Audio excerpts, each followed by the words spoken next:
Bonjour, Shalom les Goulam. Merci. Nous sommes toujours dans des séries de vidéos selon laquelle que nous disons sur les versets trinitaires. Donc, j'aimerais que vous puissiez tirer profit dans des leçons telles que, parce que les chrétiens aujourd'hui aiment la Bible, ils doivent défendre la Bible. En effet, c'est ce qu'on a trouvé comme doctrine principale dans le temps de la Réforme, sur les termes sola scriptura, c'est-à-dire c'est l'écriture qui a l'autorité selon Martin Luther King, non pas Martin Luther. Maintenant, selon Luther, lui, l'écriture sainte est à la base de tout. Selon les chrétiens, à cette époque, les protestants, il aimerait que la Bible soit quelque chose qui va répondre à tout. Et puis on va faire ces deux choses.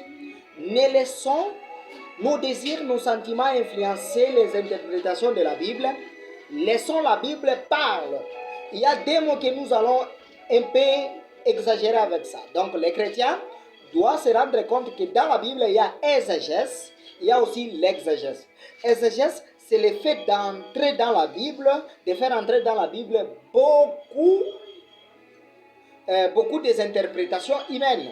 Par exemple, comme Philon Alexandria a interprété le livre de la Genèse à travers les 4 fleuves, comme la justice, l'amour, ça ce sont des interprétations humaines. Maintenant, donc nous, on va se rendre compte que ces interprétations ne sont pas bibliques et puis de redéfinir la doctrine primitive. C'était même le fondement de la réforme. C'est pourquoi nous disons que la réforme a favorisé beaucoup de gens.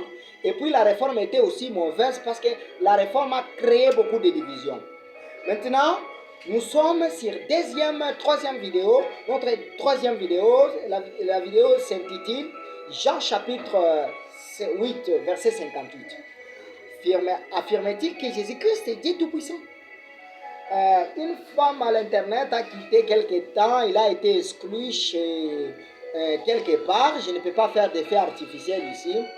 Il a dit que ici, quand Jésus a dit je suis, le goémie qui est appliqué ici, le verbe être je suis, cela veut dire que le même verbe qui est appliqué dans Genèse 1:1, Asher, Ayan, Asher, ce qui veut dire que Jésus était Jéhovah de l'Ancien Testament.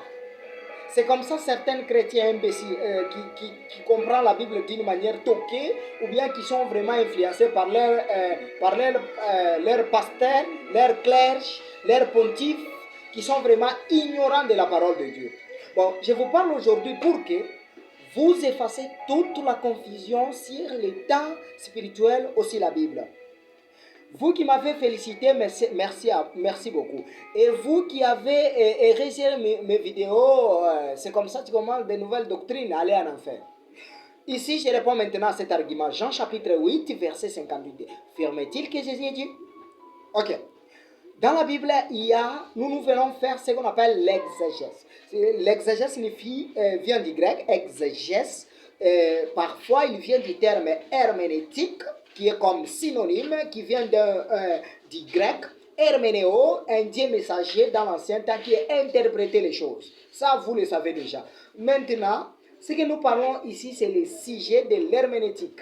Est-ce que c'est l'herméneutique biblique selon laquelle Jean chapitre 58, Jean chapitre 8, verset 58. Je vais le lire dans la Bible de John Darby. Nous lisons ceci.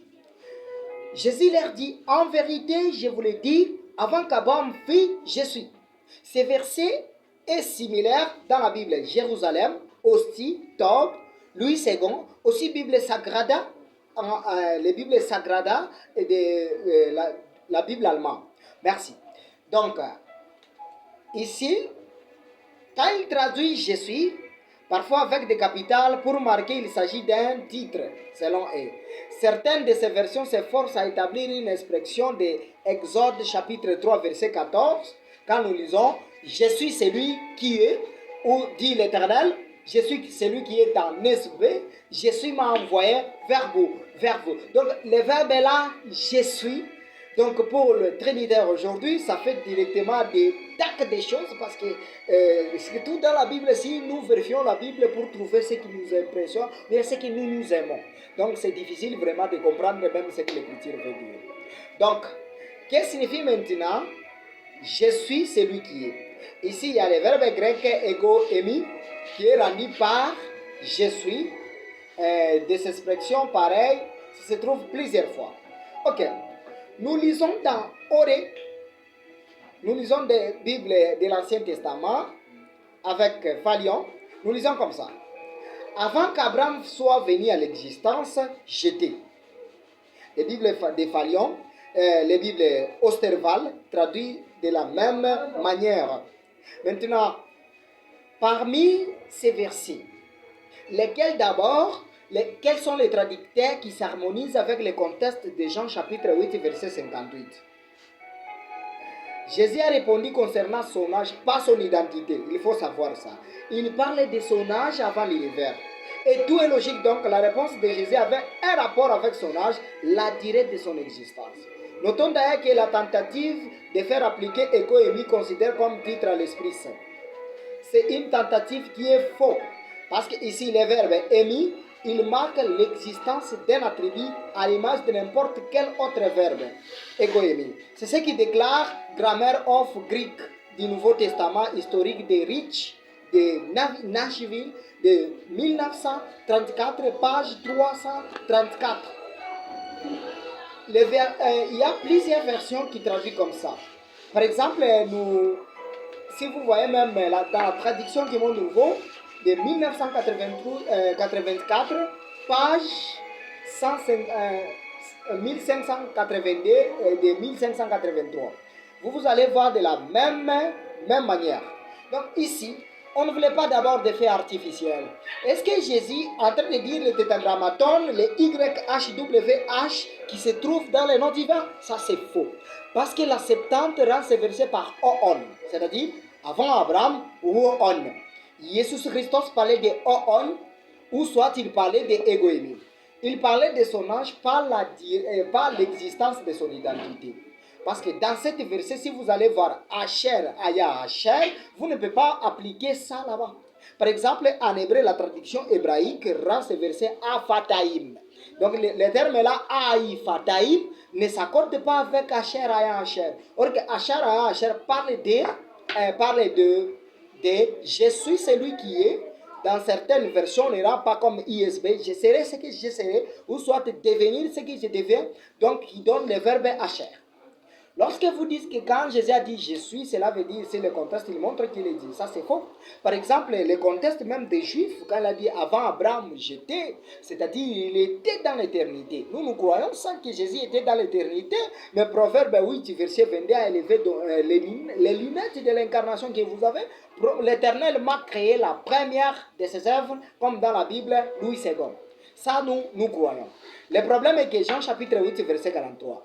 Paul dit par exemple, je suis plusieurs fois. Est-ce que le je suis là, c'est l'égo-émi qui l'applique à Dieu? Non. Dans la Bible, ce n'est pas toujours lui qui dit je suis. Par exemple, l'ange de l'Ancien Testament, en Exode, en Genèse chapitre 31, verset 11, l'ange dit je suis le vrai Dieu. Il y a le je suis là-bas. D'abord, cet ange a dit je suis le vrai Dieu. Cela veut dire il est l'égo-émi? Non.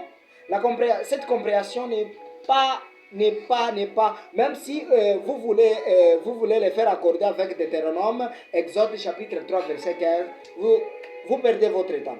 Donc, il suffit donc de maintenir. À la fin d'une vidéo, j'ai l'habitude de vous dire, laisse Dieu nous enseigner, tout homme menteur. Donc, nous allons suivre la foi de sola scriptura. Seule la Bible doit répondre à nos besoins mentaux. On appelle ça en théologie orthopathos. Nos désirs, nos émotions doivent être fondés sur l'écriture, pas sur les compréhensions humaines. Merci, Leitraot.